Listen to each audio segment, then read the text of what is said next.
బద్దలు కొడదాం.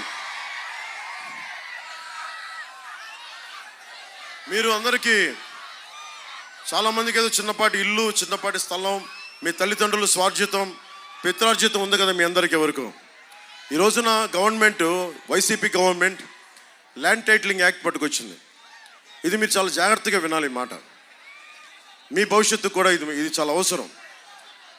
మీరు చెప్పండి, ఒక బ్యాంక్ అకౌంట్ మీ దగ్గర ఉంటే మీరు ఎంత కాదనుకున్నా ఇది భారతదేశపు మౌలికమైన సమస్య. ఇది చేతిలో నేను నీకు ఎలా చెప్తాను, డిజిటల్గా నేను నీకు ఇచ్చేస్తాను, నీ మొత్తం ఆస్తి పత్రాలన్నీ డిజిటల్గా ఉంటాయని జగన్ చెప్తా ఉన్నాడు.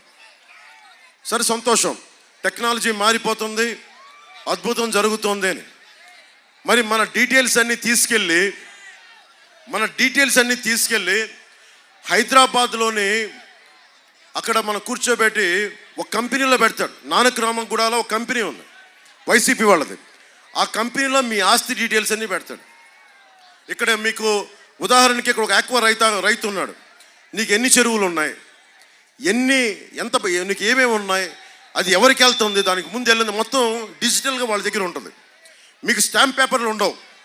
ఎవడన్నా సరే రేపు పొద్దున వచ్చి ఏ పులివెందల నుంచో జగన్ మనిషి వచ్చి ఇక్కడ వచ్చి ఈ స్థలం నాది అని కోర్టుకి మనకి సబ్ రిజిస్ట్రార్ ఆఫీస్లో పెట్టుకుంటే అది మీకు తెలియాలి. అది మీకు తెలియకపోతే, మీరు క్లెయిమ్ చేయకపోతే మీకు ఎప్పటికీ రాదు. అది వెళ్ళిపోయింది, మనకి ఓనర్షిప్ ట్రాన్స్ఫర్ అయిపోయింది. ఇది మన తాతగారులు ఇచ్చింది, మన పిత్రార్జితం, మన కష్టార్జితం కావచ్చు. ఇవన్నీ తీసేస్తున్నాడు జగన్. అంబేద్కర్ గారు ఒకటే చెప్తారు, నువ్వు ఎన్ని గొప్ప చట్టాలైనా చెయ్యి, ఎన్ని ఉన్నతమైన ప్రతిపాదనలు చట్టాలు చెయ్యి, పాలించేవాడి బుద్ధి వక్రంగా ఉంటే మనం ఏం చేయలేము. పాలించేవాడి జగన్ వక్రంగా ఉందా, సబబుగా ఉందో మీరు ఆలోచించండి. అరే, ఉపాధి అవకాశాలు ఇవ్వలేదు, డిఎస్సి నోటిఫికేషన్ ఇవ్వలేదు, సిపిఎస్ నువ్వు రద్దు చేయలేదు, రోడ్లు వేయలేదు, ఉపాధి అవకాశాలు ఇవ్వలా, ఫీజు రీయింబర్స్మెంట్లు చేశారా లేదా మీకు చెప్పండి. మీరు ఎన్ని ఫీజు రీయింబర్స్మెంట్లు చేశారు? ఫీజు రీయింబర్స్మెంట్లో 10% కూడా చేయని వ్యక్తి. ఇవన్నీ చెప్పుకుంటూ వెళ్ళిపోతే అతనికి విరామం ప్రకటించడం చాలా అవసరం రాజకీయాల నుంచి. వైసీపీకి క్రాప్ హాలిడే లాగా మన రైతాంగం ప్రకటించినట్టుగా వైసీపీకి పొలిటికల్ హాలిడే ప్రకటించడం చాలా అవసరం. వాళ్ళు సరిదిద్దుకొని భవిష్యత్తులో ఒక 10-12 సంవత్సరాల తర్వాత తిరిగి వస్తే అప్పుడు మీరు ఆలోచించండి. రోడ్ల మీద తిరిగాడు కదా, మా బాబే మా నాన్నే అని చెప్పి, అమ్మా నాన్నలేని బిడ్డనమ్మా నేను, అమ్మా నాన్నలేని బిడ్డనమ్మా, ఓటేయండమ్మా, మీ ఇంట్లో బిడ్డనమ్మా అన్నాడు. ఇంట్లో బిడ్డ ఏం చేశాడు? పొలాలు తీసేసుకుంటున్నాడు. ఇంట్లో బిడ్డ ఏం చేశాడు? మద్యపానాన్ని అందరికీ ఫ్రీగా సప్లై చేస్తున్నాడు. ఇంట్లో బిడ్డ ఏం చేశాడు? ఇసుక దొబ్బేస్తా ఉన్నాడు. ఇంట్లో బిడ్డ మీ అన్నో తమ్ముడు అయితే ఫీజు రీయింబర్స్మెంట్ చేయాలి కదా, అది చేయడు. కానీ అమ్మా నాన్నలేని బిడ్డనమ్మా, ఏదన్నా అడుగు, అమ్మా నాన్నలేని బిడ్డనమ్మా అని. అరే, నేను కూడా నాన్నలేని బిడ్డనే, నేను ధైర్యంగానే ఉన్నాను కదా. కనీసం మా నాన్న ముఖ్యమంత్రి కూడా కాదు. మా నాన్న కానిస్టేబుల్గా పోలీసులో స్టార్ట్ అయ్యి ఎక్సైజ్ డిపార్ట్మెంట్లో ఒక ఏఈ అసిస్టెంట్ ఎక్సైజ్ సూపరింటెండెంట్గా రిటైర్డ్ అయిన వ్యక్తి. ప్రతిదానికి డ్రామా చంపి దొబ్బుతున్నారు మమ్మల్ని. ఏదన్నా మాట్లాడితే నేను లోకల్ కాదంటాడు జగన్.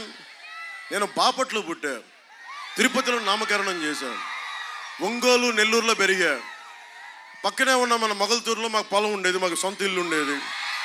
నీలాగా పాపం జగన్ వాళ్ళ తాతగారు చాలా గొప్ప వ్యక్తి. పాపం ఒక బలిజ కులానికి చెందిన వెంకట నరసయ్య గారి పాపం వెరైటీస్ మైన్స్ని ఆయన చక్కగా ఆయన కింద కూలీగా పనిచేసి ఆయన తీసేసుకున్నారు. మాకు అలాంటి అవకాశాలు లేవు కదా జగన్. మేము కింద మీద నలుగురితో రావాలి, మా దగ్గర అంత డబ్బులు ఉండవు కదా జగన్. దోచేసే మైండ్లు మాకు లేవు కదా. మేము ఉద్యోగాల మీద బతికే జీవితాలు మేము ఏదో కష్టపడి కింద పడి వచ్చాం మేము. కానీ నువ్వు కూర్చొని నువ్వు మా కథలు చెప్పి ఒంటరి బిడ్డని, అమ్మ మీరందరూ ఉన్నారు, సొంత చెల్లికి గౌరవం ఇవ్వని వ్యక్తి అమ్మా. అరే, ఏ అన్న అయినా సరే చెల్లి మీద అంత నీచంగా మాట్లాడతాడా?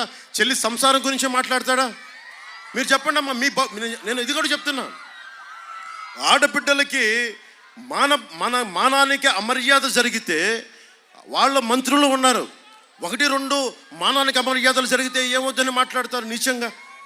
30,000 మంది ఆడపిల్లలు పైగా అదృశ్యం అయిపోతే